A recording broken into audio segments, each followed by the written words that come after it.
In the frozen, unyielding wastes of northern Alaska, where the wind cuts sharper than any blade and the midnight sun reveals both beauty and desolation, there lived a legend among the indigenous people, a cursed Wendigo. A spirit of insatiable hunger and unbridled greed, which could steal the power of the creatures it devoured. For centuries, the Wendigo had been a terror of myth, a spectral reminder of the evils that lurked beneath human ambition and cruelty. Yet, none had foreseen that the ancient curse might become even more potent by borrowing strength from one of nature's greatest predators. It came to pass on a bitter winter day, when fate conspired with the harsh forces of nature. Far from the bustling settlements and the fleeting footprints of modern industry, an aged polar bear lay lifeless on a wide, icy plain. The magnificent creature, once revered as the embodiment of the land's noble spirit, had succumbed to the brutal cycle of age and famine. Its once glorious white coat, imbued with the pure radiance of the Arctic, was now dimmed, matted with the traces of countless seasons of struggle. To the indigenous elders, the death of such a venerable animal was sorrowful news, yet it was seen as part of the eternal rhythm of life and death on the ice. No one could have predicted that this lifeless husk would become the vessel through which an ancient evil would rise again. As the frigid wind swept across the desolate tundra, the Wendigo, a dark, insidious entity of legend, found its opportunity. There, amidst the silent testimony of death and decay, it approached with a hunger beyond compare. With a malevolent grace, the creature slithered through the drifts of snow and ice, its gaunt form barely perceptible against the stark whiteness of the landscape. In that haunted moment, the Wendigo reached out with spectral tendrils that seemed to caress the fallen bear, and without hesitation, began to absorb the life force and the essence of the great beast. As if siphoning the very spirit of the animal, the Wendigo's form began to change. A transformation occurred that was as wondrous as it was horrifying. Slowly, patches of what once was pure white fur began to manifest on the creature's otherwise gaunt, almost skeletal body. These flecks of frozen radiance mingled with the inky darkness of its cursed flesh, creating a grotesque tapestry that evoked both the grandeur of the polar bear and the unspeakable malice of the Wendigo. With each passing moment, the creature's strength grew. Its limbs, initially spindly and barely capable of movement, became more robust, and it started to exhibit the power of the bear, a strength that allowed it to clamber forth like a living hybrid. At times it moved with the lumbering gait of a polar bear on all fours, and other times its movements were slick and unnervingly uncanny, as if the borrowed energy wrested control of its ancient essence. As news of the hybrid monster spread across the frozen lands, the natural order began to crumble. Animals that had long lived in delicate equilibrium under the watchful eyes of the spirit bear, a symbol of purity and balance, now fell prey to an inexplicable force. Arctic foxes, reindeer, and even seals washed ashore in horrifying numbers, their bodies marked with inexplicable wounds and the unmistakable claw marks of something not quite of this world. The indigenous people, for whom the legends were as familiar as their own heartbeat, found themselves gripped by a cold dread. In hushed councils around smoldering fires beneath starlit skies, they spoke in reverent tones of a creature that was no mere bear, but the Wendigo itself, a predator that had merged with the noble spirit of the polar bear to form a hideous hybrid. This abomination was not only a physical terror but a living embodiment of unchecked human greed and violent nature, a curse reawakened through the desecration of sacred lands. The disturbance did not go unnoticed by all. Among those with a profound understanding of their ancient heritage was a fearless native warrior, battle-hardened and wise beyond his years, whose life had been devoted to safeguarding the sacred customs of his people. In collaboration with a dedicated animal behavior researcher, a man whose scientific mind was tempered by a deep respect for indigenous lore, a daring expedition was launched to track this monstrous hybrid. They combed the vast, icy expanse, tracing ominous footprints in the freshly fallen snow, following streams stained with the ichor of slain animals, and recording the chaos that had been unleashed upon the ecosystem. The evidence soon formed a picture both chilling and unequivocal.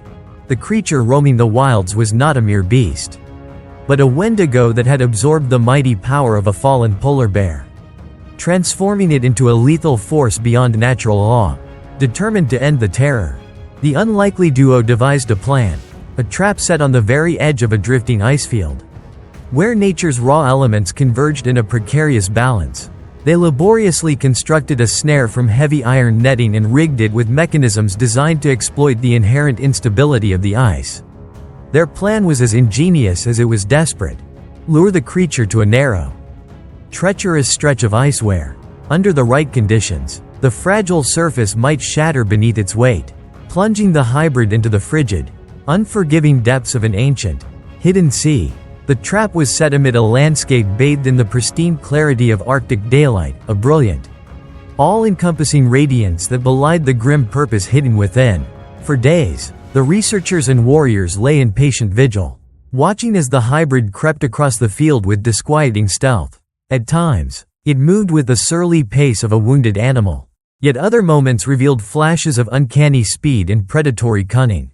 Its movements betrayed a dual nature, a convergence of the calculated intelligence of the Wendigo and the raw, physical might of a great polar bear.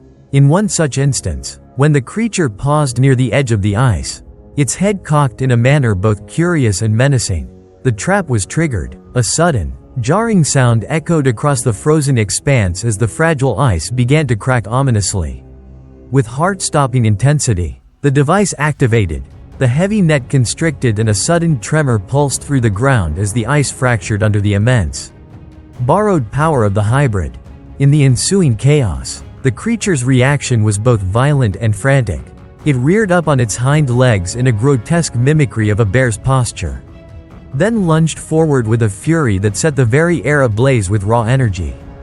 Its claws raked at the falling ice, leaving deep, savage gashes upon the slick, broken surface. The roar that erupted was primal, an unholy blend of the Wendigo's guttural scream and a polar bear's mighty bellow, so powerful that it sent shards of ice scattering in every direction. For a terrible moment, the world seemed suspended between tumult and dread as the hybrid struggled violently against the trap's binding grip. The ensuing battle reached a terrifying crescendo. The researchers and native warriors, emboldened by the sudden surge of collective will and guided by centuries of ancestral wisdom, surged forward to confront the monster. What followed was a chaotic melee, a clash in which the creature's dual nature was fully revealed. It fought with an unexpected blend of speed and brute force. Every snarl and lunge bespoke the acquired power of its stolen essence. Yet its movements retained an eerie, almost predatory agility inherited from the Wendigo itself. In the heart of the tumult, the trap momentarily held the creature at bay, but its strength, and its malevolent drive, allowed it to break free in a display of raw, unrestrained violence. In that ultimate confrontation, the hybrid monster thrashed and tore at anything in its path, leaving behind a trail of destruction. The surrounding wildlife, small Arctic foxes, a herd of reindeer that had strayed too near, even a group of seals resting on a nearby ice floe, fell victim to its rampage. Their lives extinguished by merciless, sweeping blows. The indigenous people, witnessing the carnage with mounting horror, finally understood the terrible reality. The Wendigo, now fused with the sacred power of the polar bear, had become an immortal embodiment of human transgression. As long as humanity continued to fuel greed and cruelty, this cursed force would never truly be vanquished. It would only return, ever stronger, to exact its revenge. With grim resolve, the native warrior and the animal behavior researcher rallied the few remaining survivors. And together they formulated one final, desperate strategy. They would not rely solely on the unstable ice or the crude nets of modern ingenuity. Instead, they invoked the ancient rites of their forebears, powerful incantations passed down orally through countless generations, to bind the creature's spirit. In a solemn ceremony beneath a radiant Arctic sky, as the very heavens shone with an almost celestial clarity, they gathered near the fractured edge of the ice field and began to chant. Their voices, rich with heritage, sorrow, and the fervor of survival, melded with the raw, elemental power of the land, calling upon the ancient guardians to render the cursed Wendigo powerless. As their voices rose and fell in a haunting cadence, the hybrid creature, enraged by this unseen opposition, launched itself once more toward the trap. In the heart of that final confrontation, every element converged: ice trembling, wind howling, and the earth itself groaning under the assault of ancient power. The warriors' incantations reached a fevered pitch, and the very air seemed to vibrate with the tension of a fate long in the making.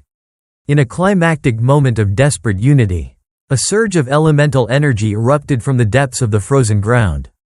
The fragile ice beneath the creature buckled and fractured on a massive scale, plunging the monstrous hybrid into the icy, dark waters below. The impact was cataclysmic. The cold sea, ancient and indifferent, engulfed the creature as it struggled against the crushing pressure of the frozen depths. In a final act of savage resistance, the creature's limbs thrashed, propelled by both the residual fury of the Wendigo and the vestiges of polar bear power. Yet gradually, as the water's frigid embrace tightened its hold, the monster's thrashing diminished. It sank into the labyrinthine cold of the deep, its form disappearing among broken sheets of drifting ice, a fate that left its ultimate destiny shrouded in ambiguity. In the aftermath, a hush fell over the ravaged land. The native warrior, his eyes filled with both sorrow and an unyielding warning, addressed the gathered survivors, in solemn tones that carried the weight of countless lost ancestors. He proclaimed that the cursed hybrid was not truly dead, it had merely been forced into a dormant state, entombed beneath layers of ice and water until the world's heart might again be tainted by greed and cruelty. His words, etched into the collective memory of his people, served as a dire admonition. As long as human ambition thrived at the expense of nature, the terror of the Wendigo would one day resurface. And so, as the Arctic sun climbed slowly over a horizon scarred by tragedy and hope intermingled, the survivors disbanded with heavy hearts and weary souls. The tale of the Wendigo that had stolen the bear's power became an eternal legend, a specter lurking in the collective consciousness, warning future generations of the perils of unchecked desire and moral decay. The native warrior's voice, echoing in ritual and memory, promised that no matter the passage of time, the curse would persist in some form, a reminder that humanity's own darkness was inexorably linked to the fate of the world. In the quiet that followed the final battle, as the land began the slow, arduous process of healing and the tumult of the night faded into a somber silence, the indigenous people gathered in reverence. They held ceremonies by fire and ice, pledging to honor the ancient covenant with the natural world and to guard against the forces that thrived on human sin. The memory of the hybrid Wendigo, a creature born of a sacred sacrifice and resurrected by avarice, would forever serve as both caution and call to moral renewal. Thus ends the saga of Wendigo Steals the Bear's Power. In its unfolding, the tale speaks to the eternal duality of nature, the fragile purity that can be so easily corrupted by greed, and the dark forces that find new life in the shadows of human ambition. The ambiguous fate of the creature, submerged beneath the crushing silence of icy waters, leaves a chilling question for all who dare to heed its warning. As long as the human heart harbors greed and cruelty, the Wendigo, in some dormant, menacing form, will never be truly defeated. In the wake of the fateful encounter upon the barren ice, the Wendigo began its monstrous metamorphosis. As it approached the lifeless form of the venerable polar bear, the cursed spirit reached out with spectral tendrils that caressed the still, cold body. With deliberate, almost ritualistic precision, it absorbed the bear's vital essence, stealing not only its strength, but the very soul that had made the creature a majestic guardian of the Arctic. In that grim union, the Wendigo's features contorted, patches of discolored, almost ghostly white fur sprouted along its otherwise gaunt, shadow-streaked hide. Its limbs, once spindly and insubstantial, thickened and rippled with newfound power. The transformation was at once breathtaking and horrific, a ghastly blend of spectral hunger and raw, primal vigor. In the days that followed, the Arctic landscape, usually a realm of austere beauty and silent order, was thrown into disarray by this aberration. The creature moved with a disturbing duality.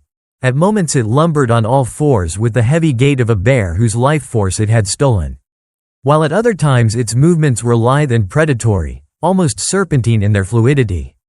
Betraying the cunning and malevolent instinct of the Wendigo, it roamed the endless expanse of ice and snow, leaving behind strange, uneven tracks that marred the pristine surface.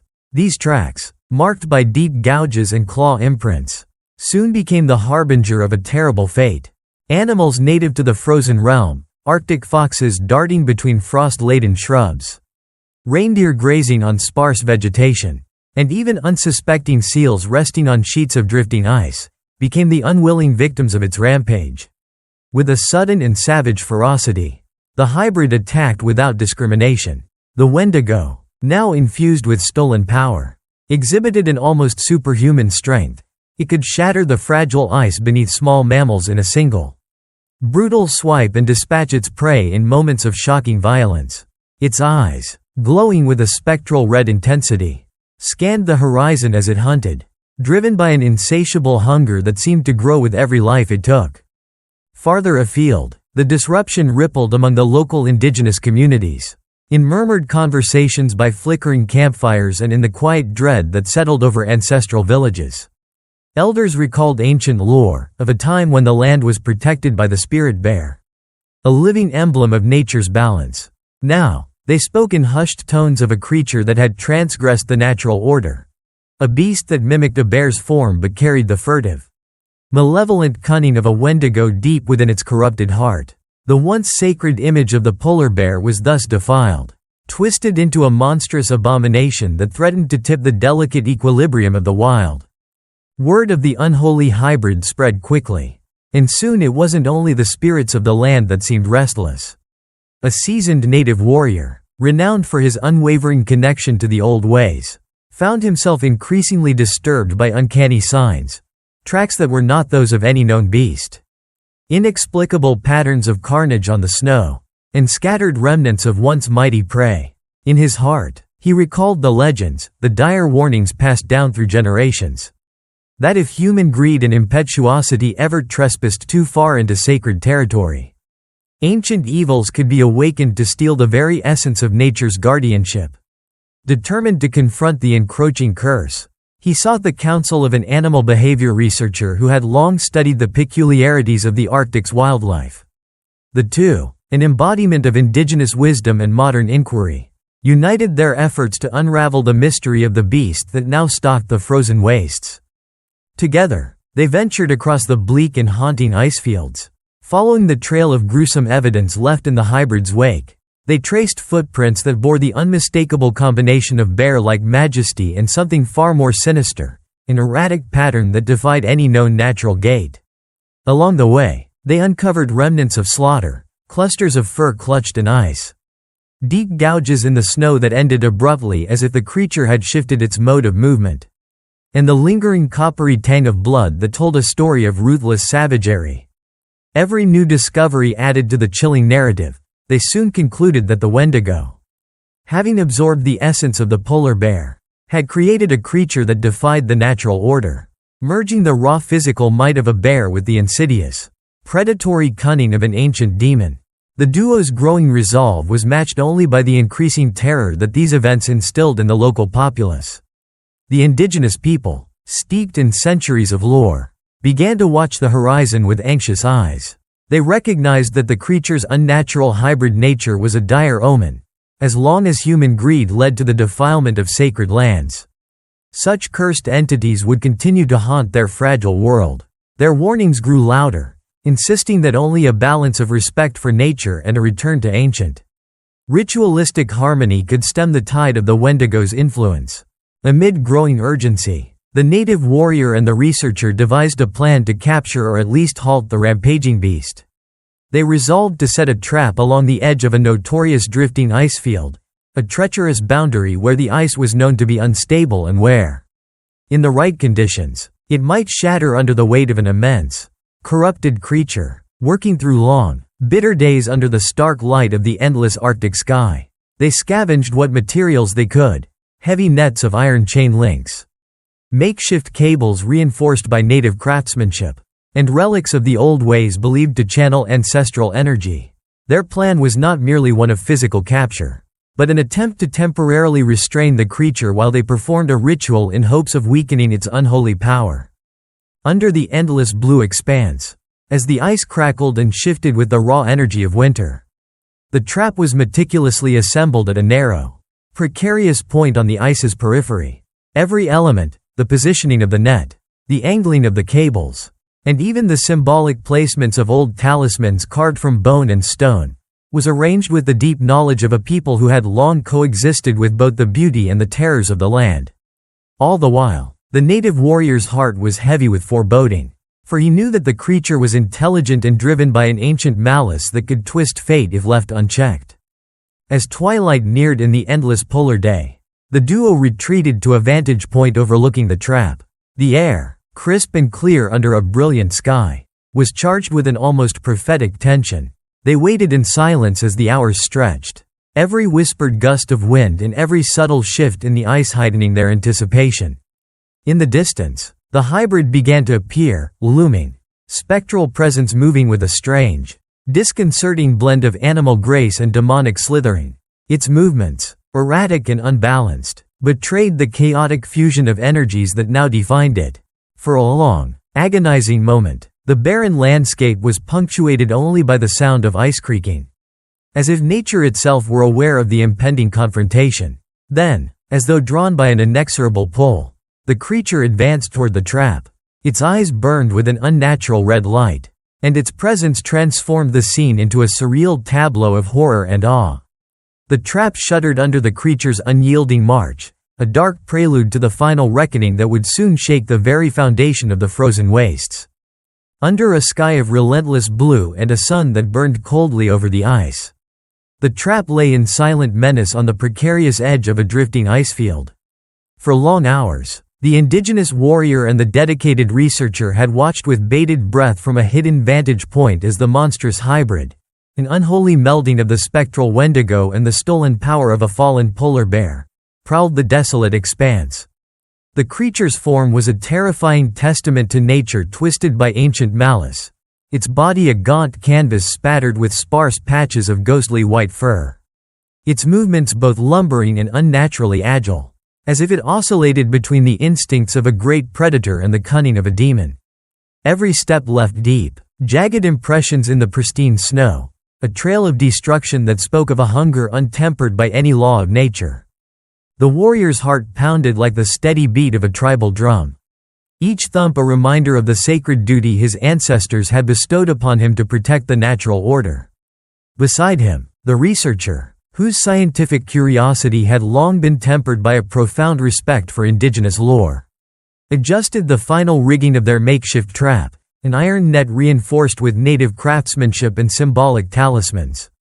This contraption had been designed not merely to capture the beast physically but to exploit the delicate instability of the ice, a vulnerability that might, under the right conditions, send the creature plunging into the abyssal depths of the frozen ocean. As the creature came into view, looming, spectral silhouette against a dazzling horizon, the trap trembled under its unyielding march. For a moment, time itself seemed to hang suspended. The hybrid's eyes burned with an otherworldly red fury, and its unnatural gait betrayed the relentless, predatory instinct now magnified by stolen power. At that precise moment, the trap was triggered. A sudden, violent rumble echoed across the ice as the heavy net descended, ensnaring the beast. The ice beneath groaned and began to fracture ominously, and a terrifying silence fell as fissures snaked through the surface like the jagged scars of a dying wound. In a fit of primal rage, the creature thrashed against its restraints. It reared up with the belated grace of a powerful bear. Its roar, a haunting melding of a Wendigo's guttural scream and a polar bear's bellow, shook the frozen air and sent shards of ice flying in every direction. The warrior, eyes aflame with both sorrow and determination, leapt forward with his spear poised, while the researcher recorded every trembling detail. The hybrid fought wildly, its claws raking across the weakened ice, defiant against the inescapable snare that sought to rob it of its unholy, stolen strength. Then, as if nature itself had decided to assert its ancient authority, a catastrophic shift occurred. The fragile ice, battered by the relentless force of the hybrid's struggle and the cold push of ancient winter, began to break apart in a cacophonous cascade. With a sudden, earth-shattering lurch, the ice gave way, plunging the monstrous creature into the frigid, murky depths of a hidden ocean below. Its final, anguished cry reverberated upward, a hopeless, desperate wail that faded into silence as the creature was swallowed by the dark. crushing water. For long, the air remained still in the aftermath. The warriors and researchers emerged from their hiding places, their hearts heavy with the enormity of what they had witnessed. The trap, now slack and abandoned on a shattered ice shelf, bore silent testimony to an ancient power and the unyielding force of human resolve. Yet as they searched the horizon, a disquieting question lingered in every mind. Had the cursed hybrid truly been vanquished? Or had it merely been forced into a dormant exile beneath the icy waves, biding its time until the world once again stoked the fires of greed and violence? In the days that followed, indigenous elders gathered around solemn fires, recounting the harrowing night to wide-eyed listeners. Their voices, weighted with the wisdom of countless generations, warned that the curse of the Wendigo was eternal, a force that could only be held at bay by a balance of respect, restraint, and reverence for the sacred lands. They spoke of the tragic irony: as long as humanity's heart pulsed with greed, nature's ancient demons would never die, they would rise again, reborn from the corruption and exploitation of sacred realms. The researcher continued to document the events, his scientific mind now forever intertwined with the unexplainable realms of ancient lore. His careful notes, echoing with both data and indigenous oral histories, painted a picture of a world where modern ambition had awakened old, immutable forces, and the indigenous warrior, his eyes dark with grief and wisdom, vowed on behalf of his people to remind every newcomer that the balance of life was fragile. A balance that could be shattered by a single careless act, unleashing curses that would haunt the world for generations. In the final twilight of that fateful confrontation, as the remnants of ice slowly reformed and the cold waves receded, the land itself seemed to sigh in relief, a tentative, fragile exhale that might, someday, give way to healing. The legend of the Wendigo that had stolen the bear's power did not end with the monstrous hybrid's plunge into the abyss. Instead, it became a timeless reminder, a spectral echo that would forever haunt the boundaries of human ambition and nature's sanctity.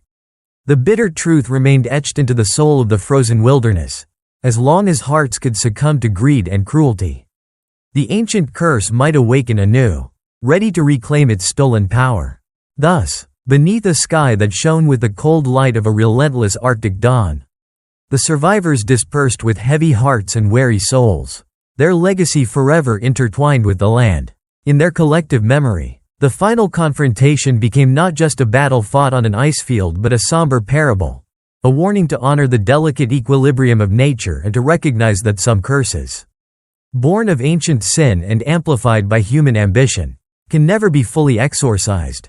They departed with the unyielding conviction that the struggle between human folly and nature's immutable spirit was eternal, and that every reckless act would invite the grim return of the cursed Wendigo, ever waiting in the shadows of forgotten legends.